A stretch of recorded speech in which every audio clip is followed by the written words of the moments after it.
एक यतीम जिसकी आंखों में आंसू थे लेकिन दिल में यकीन था। एक तख्त जो सोने का था मगर रूह से खाली। और एक दुआ जो अल्फाज से नहीं आंसुओं से मांगी गई थी। क्या एक यतीम की दुआ वाकई बादशाह की तकदीर बदल सकती है? क्या रोटी को तरसता एक बच्चा रियासत की रूह बन सकता है? तैयार हो जाइए एक ऐसे वाकया के लिए जो ना सिर्फ दिल को छुएगा बल्कि आपकी सोच को भी बदल देगा। यह कहानी है तकदीर के पलटने की।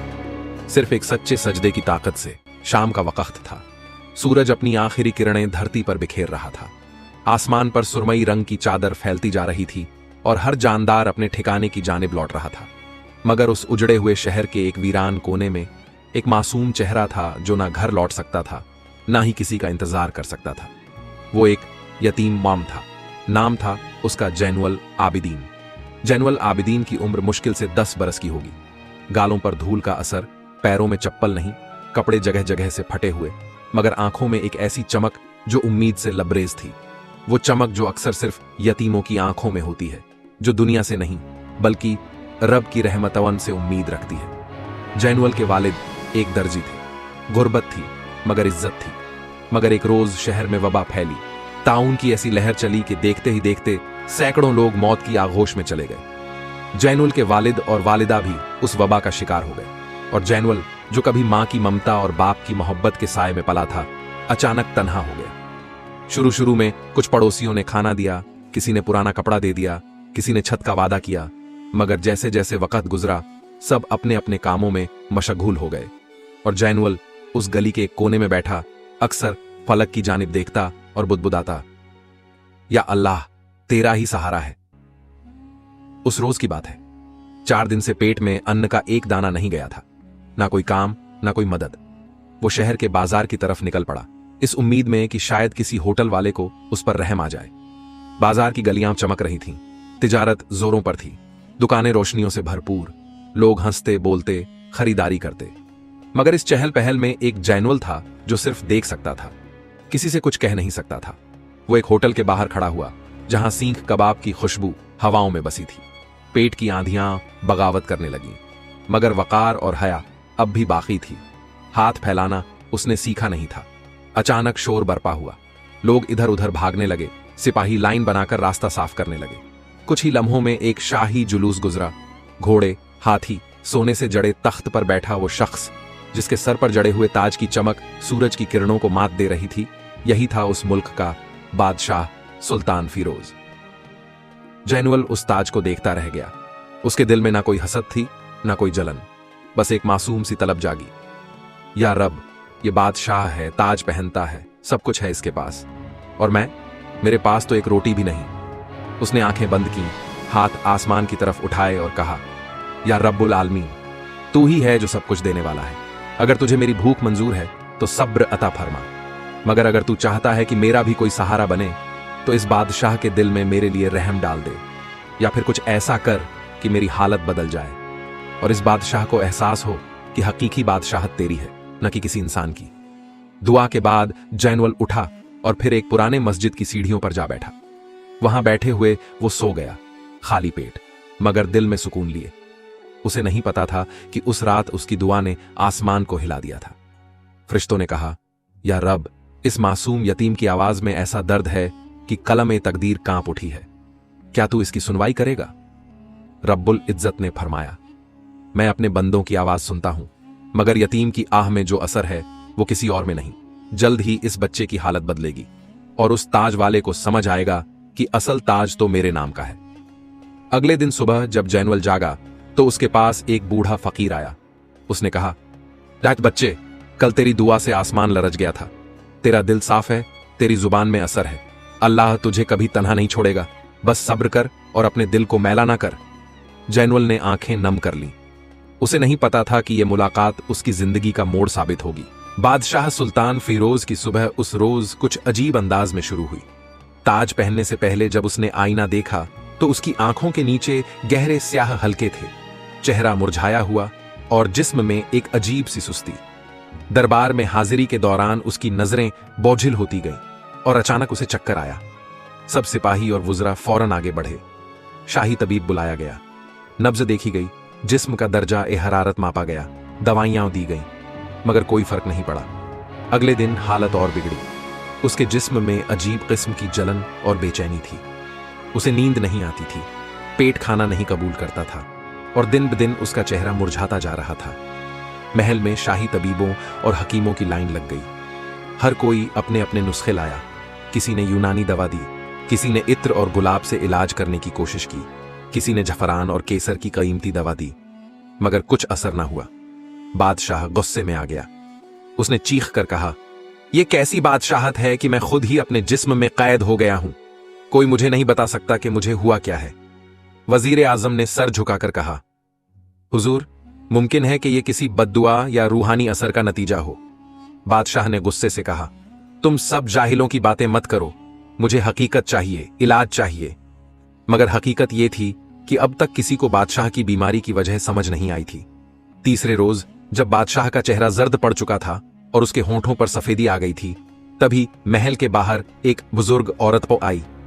सादी सी धोती, सर पर चादर, कांपते हाथों में एक डंडा, मगर चेहरा रोशन और आंखों में एक अजीब सा सुकून। महल के दरबानों ने उसे रोका, मगर वो अड़ी रही। उसने कहा, मैं बादशाह से नहीं, उसकी बीमारी से बात करने आई हूं। लोगों ने हंसकर टाल दिया, मगर जब उसी वक्त बादशाह की हालत और बिगड़ी तो किसी ने मजाक में कह दिया, चलो इस बूढ़ी औरत को अंदर ले जाओ, शायद यही कुछ कर पाए। बूढ़ी औरत को जब सुल्तान फिरोज के पास लाया गया तो वो कुछ पल उसे गौर से देखती रही।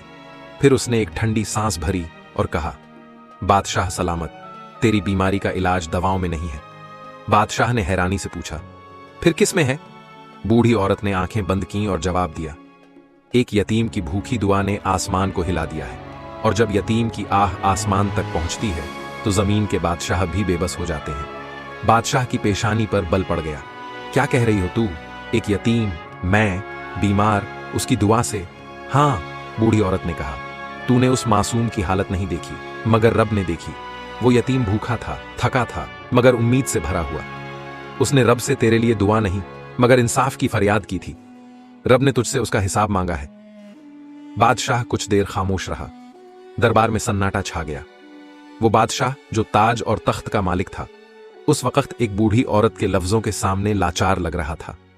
कौन है वो यतीम? बादशाह ने ठंडी आवाज में पूछा।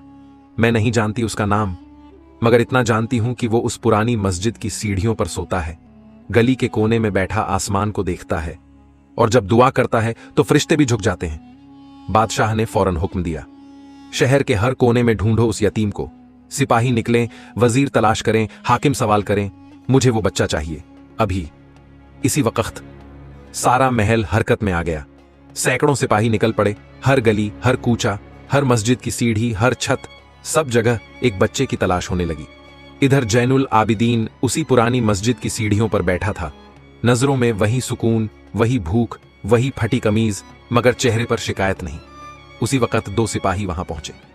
एक ने पूछा, क्या तू यतीम है? जैनुअल ने सर हिलाया। तेरा नाम जैनुअल आबिदीन है? जी, उसने धीरे से कहा। सिपाही ने एक दूसरे को देखा और कहा, चलो बच्चे, बादशाह तुझसे मिलना चाहता है। जैनुअल हैरान हो गया। बादशाह मुझसे? पहले तो जैनुअल ने जाने से इनकार कर दिया। उसे डर था, क्यों बुलाया गया है? क्या गलती हो गई है उससे? कहीं सजा ना मिल जाए। मगर फिर उसे उसी बूढ़े फकीर की बात याद आई।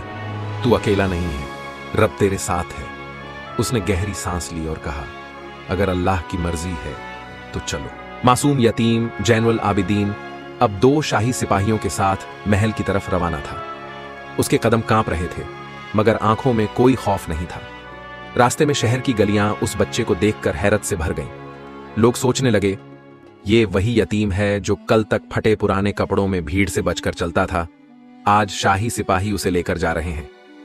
जब जैनुल आबिदीन को शाही महल के विशाल दरवाजे से अंदर लाया गया तो उसकी आंखें चौंधिया गईं। सोने और चांदी से जड़ा हर दीवार, संगमरमर की जमीन, महकते फूलों की क्यारियां और फव्वारे, सब कुछ उसके लिए अजनबी था।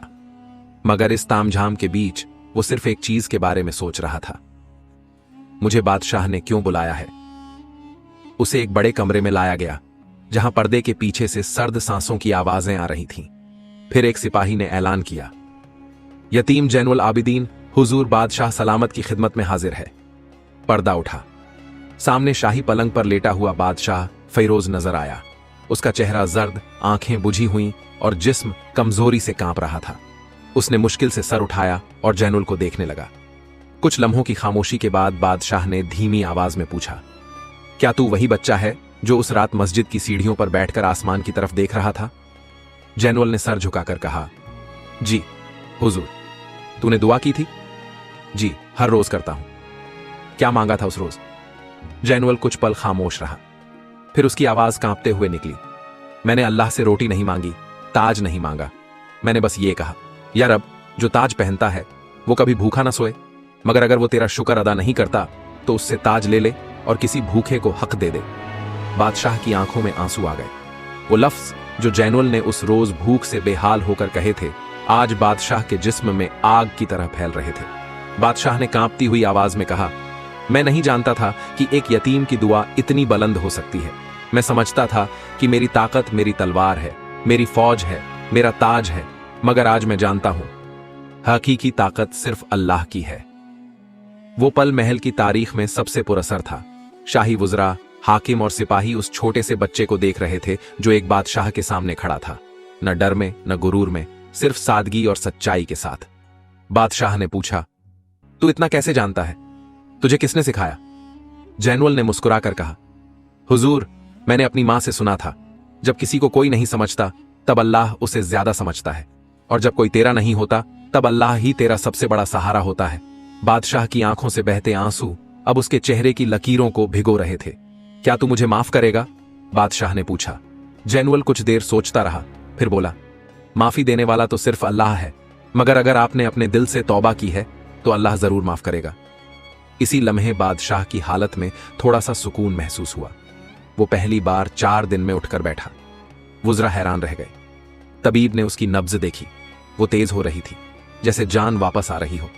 बूढ़ी औरत जो उस रोज दरबार में आई थी, आज फिर आ पहुंची। उसने मुस्कुराकर कहा, उसकी दुआ सिर्फ अल्लाह तक नहीं पहुंची, वो तेरे दिल तक भी पहुंच गई है। बादशाह ने जैनुल के सर पर हाथ रखते हुए कहा, आज से तू मेरे महल का हिस्सा नहीं, मेरे दिल का हिस्सा है, मगर इससे भी बढ़कर तू उस रब का बंदा है जिसने मुझे मेरे घमंड से आजाद किया। उसने दरबार में ऐलान किया, शहर के हर यतीम को महल बुलाया जाए, हर भूखे को खाना दिया जाए, और सबसे अहम, हर फकीर की दुआ की कद्र की जाए।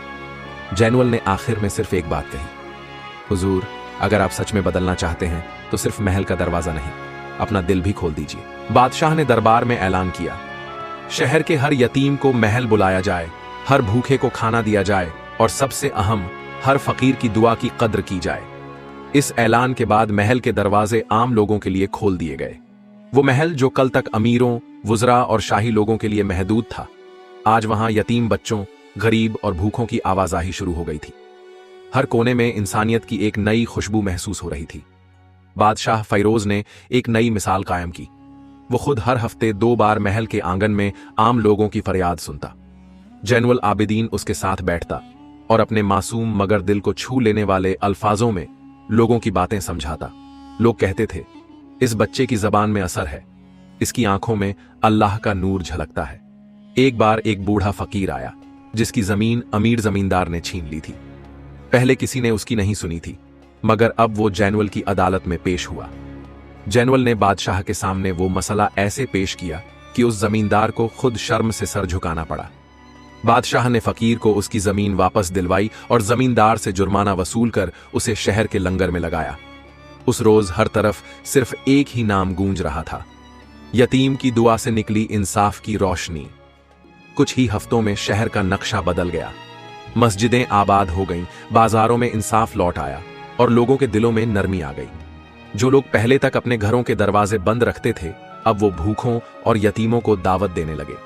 एक ऐसा दौर शुरू हुआ जिसे लोग रोशन अहद कहने लगे, और सबको मालूम था ये सब उस यतीम जैनुल आबिदीन की वजह से मुमकिन हुआ था, जिसकी एक सच्ची दुआ ने एक बादशाह की तकदीर ही नहीं, पूरे शहर की रूह बदल दी थी।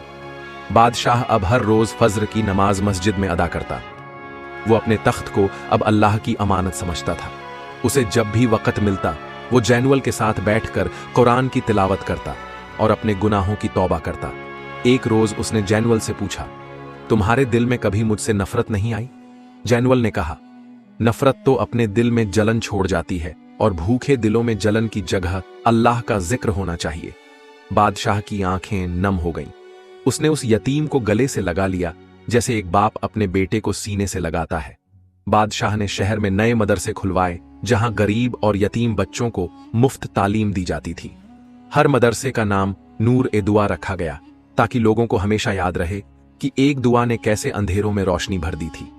उल्मा और मुफ्ती लोग अब जैनुअल से मशवरा लेने लगे। वो बच्चे की उम्र देखकर नहीं, उसके इल्म और सच्चाई देखकर उसकी बात मानते थे। हर कोई जान चुका था कि यह बच्चा अल्लाह की रहमत का जरिया है, मगर जहां रोशनी होती है वहां अंधेरे का डर भी होता है।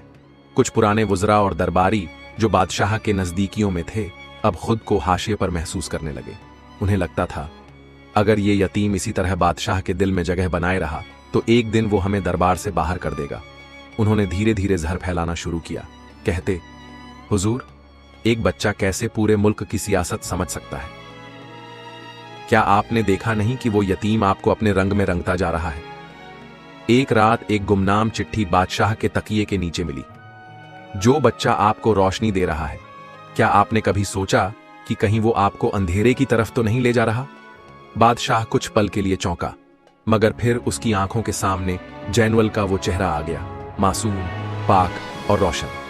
उसे अपने दिल की गहराई से आवाज आई, ये साजिश है और अल्लाह की रहमत पर शुबहा करना खुद अपने ईमान पर शुबहा है। अगले ही दिन बादशाह ने उन वुज़रा को दरबार से हटाकर एक नई कमेटी बनाई जिसमें आम लोग भी शामिल थे, कारी, तबीब, ताजिर और यहां तक कि एक बूढ़ा फकीर भी। सबकी आवाज सुनी जाने लगी। जैनुअल अब सिर्फ महल का मुंह बोला बेटा नहीं बल्कि रियासत की रूह बन चुका था। लोग कहते थे, अल्लाह जब चाहता है तो एक यतीम को बादशाह के बराबर बना देता है। शहर रोशन है मगर अंधेरे अभी भी छिपे हुए हैं। साजिशें चल रही हैं मगर ईमान मजबूत है। यतीम की दुआ अभी भी असर में है। शहर में अब भी रोशनी थी मगर कुछ दिलों में अंधेरा गहरा होता जा रहा था। जैनुअल आबिदीन की मासूमियत, बादशाह की इबादत और हर तरफ फैलती इंसाफ की रोशनी से वो लोग परेशान थे जो सालों से जुल्म, रिश्वत और तानाशाही से अपना सिक्का चलाते आए थे। वो वुज़रा जो पहले तख्त के इर्द गिर्द घूमते थे अब दरबार के कोनों में सरगोशियां करने लगे थे। उनके दिलों में नफरत थी उस यतीम के लिए जिसने महल की दीवारों को मखलूकान की आवाजों से गूंजा दिया था। उन दरबारियों ने एक खुफिया जलसा किया जिसमें सबसे बड़ा मुद्दा यही था, जैनुअल को रास्ते से हटाया जाए, नहीं तो कल हमारी औलादें भी यही कहेंगी कि एक यतीम बेहतर है हमसे। उन्होंने एक कातिल को बुलाया जो पहले भी कई गैर मामूली साजिशों का हिस्सा रह चुका था। नाम था सुलेमान सरमदी। वो आदमी जो छाया की तरह आता और खून की स्याही से दास्तानें लिख जाता। सुलेमान को हुक्म मिला, उस बच्चे को ऐसे रास्ते से हटाओ कि कोई सबूत न बचे। बादशाह को लगे कि यह बस एक हादसा था। एक रात जब जैनुअल महल से लौटकर अपने छोटे से कच्चे घर में आराम कर रहा था, आसमान पर घने बादल थे, बिजली कड़क रही थी और हवाओं में अजीब सी बेचैनी थी। जैनुअल को नींद नहीं आ रही थी। उसने वुजू किया और तन्हा कमरे में 2 रकात नमाज पढ़ी। सजदे में गिरते ही उसने दुआ मांगी, ऐ मेरे रब, अगर तुझे मुझसे कोई काम लेना है तो मुझे महफूज रख, और अगर मेरी मौत में भी किसी की जिंदगी का फायदा है तो मेरा वक्त कबूल फरमा। उसी वक्त सुलेमान सरमदी छत से नीचे कूदा। उसके हाथ में झर में डूबा खंजर था, लेकिन जैसे ही उसने आगे बढ़ने की कोशिश की, एक कुत्ता जोर से भौंकने लगा। कुत्ता जैनुअल का पाला हुआ नहीं था, मगर अक्सर उसके घर के बाहर बैठा रहता था। आज उस जानवर ने इंसानियत की हिफाजत की। उसकी आवाज से पड़ोसी जाग गए। सुलेमान भाग गया, मगर उसका चेहरा किसी ने नहीं देखा। सुबह होते ही शहर में अफवाह फैल गई। जैनुअल को रात में कत्ल करने की कोशिश हुई। बादशाह को खबर मिली तो उसका चेहरा सफेद हो गया। उसने फौरन गार्ड बढ़ा दिए और जैनुअल को महल में बुलवा लिया। जब जैनुअल आया तो बादशाह ने उसे सीने से लगा लिया, आंखें भर आईं। कहा, मैं तुझसे अल्लाह की रहमत समझता हूं और अब ये ताज और ये तख्त दोनों तेरी अमानत हैं। उसी रोज शहर के बड़े उल्मा, सूफिया और बुजुर्ग लोग जमा हुए। उन्होंने मिलकर फैसला किया कि जैनुअल की हिफाजत अब सिर्फ हथियार से नहीं बल्कि दुआओं और रूहानी निगरानी से होगी। शहर की हर मस्जिद में उसके लिए दुआएं होने लगीं। लोग कहते, वो यतीम नहीं, अल्लाह का नूर है। बादशाह ने अपने वफादार जासूसों को हुक्म दिया कि इस हमले की तह तक पहुंचा जाए। जासूसों ने शहर के गली कूचों में छानबीन शुरू की। एक बूढ़ा कहार जो उस रात जैनुअल के घर के पास था, उसने सुलेमान का साया देखा था। सुलेमान अब शहर छोड़ चुका था, मगर उसकी आवाज पहचान ली गई थी। जासूसों ने उसकी तलाश शुरू कर दी। कुछ ही दिनों में पता चला कि वो एक पुराने खंडहर में छिपा बैठा है। जैनुअल को जब यह खबर दी गई कि हमला करने वाला पकड़ा जा सकता है, तो उसने कहा, अगर मेरी जान के बदले किसी को मौत दी गई तो मेरा क्या फर्ज हुआ। उसने बादशाह से दरख्वास्त की, इजाजत दीजिए कि मैं उससे बात करूं, तन्हाई में, सिर्फ मैं और वो। बादशाह ने हैरत से उसकी तरफ देखा, मगर फिर अल्लाह का नाम लेकर इजाजत दे दी। खंडहर में जैनुअल अकेला गया। सामने सुलेमान सरमदी बैठा था। जैसे ही उसने जैनुअल को देखा, चौंक गया। तुम अकेले? जैनुअल ने कहा, हां, क्योंकि जो अल्लाह के साथ हो उसे किसी का डर नहीं होता। सुलेमान के हाथ कांपे। जैनुअल ने कहा, क्यों कत्ल करना चाहते थे मुझे? सुलेमान की आंखें भर आईं। उसने कहा, मैं सिर्फ एक औजार था। असली का कातिल वो हैं जिन्होंने तुम्हारी रोशनी से अपना अंधेरा देखा। जैनुअल ने कहा, अगर तौबा कर लो तो शायद वही अल्लाह जिसने तुम्हें यहां पहुंचाया तुम्हें बचा भी ले। सुलेमान फूट फूट कर रो पड़ा। उसने जमीन पर सजदा किया और कहा, मैंने बहुत जुल्म किए हैं, मगर आज दिल करता है कि पहली बार इंसान बनूं। बादशाह को जब जैनुअल की सलामती की खबर मिली तो उसने सुलेमान को माफ कर दिया। शर्त यह थी कि वो बाकी जिंदगी लंगर और मदरसे की खिदमत करेगा। अब शहर में एक नई कहावत थी, जहां यतीम की दुआ हो वहां कातिल भी सजदा करता है। जैनुअल अब और भी मकबूल हो गया। लोग उसे अब सिर्फ एक यतीम नहीं, बल्कि एक रूहानी रहनुमा समझने लगे। उसकी हर बात अब लोगों की जिंदगी बदल देती थी। साजिश नाकाम हो गई। जैनुअल ने सब्र से जीत हासिल की। एक कातिल तौबा करके इंसान बन गया। शहर के गली कूचों में अब भी उसी यतीम की दुआओं की महक फैली हुई थी। वो लड़का जो कभी फटे पुराने कपड़ों में नंगे पांव ताजमहल को देखता था, आज लोगों के दिलों का ताज बन चुका था। मगर न तो उसके चाल में घमंड आया, न लफ्जों में रौब। उसकी सादगी अब भी उसी तरह कायम थी जैसी उस दिन थी जब वो पहली बार बादशाह के महल में दाखिल हुआ था। बादशाह सलामत अब पहले जैसे नहीं रहे। उनके चेहरे पर अब तकब्बुर की लकीरें नहीं थीं, बल्कि तौबा की लकीरें थीं। उन्होंने तख्त पर बैठते ही सबसे पहला काम यह किया कि अपनी पूरी दौलत का एक हिस्सा यतीमों, मिस्कीनों और बीमारों के लिए वक्फ कर दिया, और इस तमाम नेक काम की सरपरस्ती की जिम्मेदारी जैनुल आबिदीन को सौंपी गई। वीडियो से मिलने वाली सीख: 1. यतीम की दुआ को कभी हकीर न समझो, उसका रिश्ता अल्लाह से सीधा होता है। 2.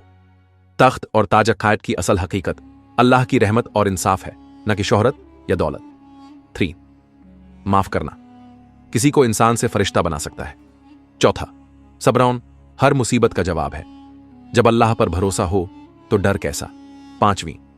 इखलास से की गई दुआ जमीन से आसमान तक जाती है और तख्त की तकदीर बदल देती है।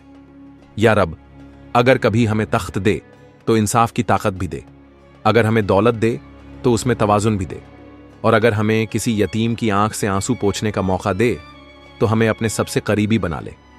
आमीन। वीडियो को लाइक करें ताकि हमें और हौसला मिले। अपने दोस्तों और परिवार के साथ शेयर करें ताकि और लोग भी इस वाकया से सबक ले सकें। चैनल को सब्सक्राइब करें और बेल आइकॉन दबाएं ताकि आप हमारी नई कहानियों को मिस न करें। कमेंट में बताइए कि इस वाकया ने आपको क्या सबक दिया। .log और आपको स्क्रीन पर हमारी वीडियो दिख रही होगी, उससे भी देखिए और कुछ अच्छा सीखे। जल्दी मिलते हैं एक और नई इबरतनाक इस्लामिक कहानी के साथ।